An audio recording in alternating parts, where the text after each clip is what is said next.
السلام علیکم، آپ دیکھ رہے ہیں ہورائزن نیوز ایچ ڈی۔ خبر شامل کرتے ہیں ساہیوال سے۔ وزیر اعلیٰ پنجاب کے ویژن محفوظ پنجاب کے تحت D I G traffic police Punjab Waqas Nazir کے احکامات کی روشنی میں district police officer Sahiwal Muhammad Usman Tipu کی ہدایت پر district traffic officer Sahiwal Mirza Tanveer Baig کی زیر سرپرستی ٹریفک آگاہی واک کا انعقاد کیا گیا۔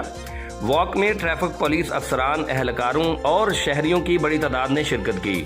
اس موقع پر شہریوں میں ٹریفک قوانین کے متعلق شعور اجاگر کیا گیا، جن میں ہیلمٹ کے استعمال، ون وے کی پابندی، سیٹ بیلٹ کے استعمال اور موٹر سائیکل سواروں کو انتہائی بائیں لین پر چلنے کی ہدایت دی گئی۔ ڈسٹرکٹ ٹریفک آفیسر ساہیوال کا کہنا تھا کہ ٹریفک قوانین کی خلاف ورزی کسی صورت برداشت نہیں کی جائے گی اور ہیلمٹ نہ پہننے، ون وے کی خلاف ورزی، بغیر سیٹ بیلٹ ڈرائیونگ اور دیگر ٹریفک وائلیشنز کے خلاف سخت قانونی کارروائی عمل میں لائی جا رہی ہے۔ انہوں نے شہریوں سے اپیل کی کہ وہ اپنی اور دوسروں کی حفاظت کے لیے ٹریفک قوانین کی مکمل پابندی کریں تاکہ ایک محفوظ اور مہذب معاشرے کے قیام کو یقینی بنایا جا سکے۔ District traffic police Sahiwal.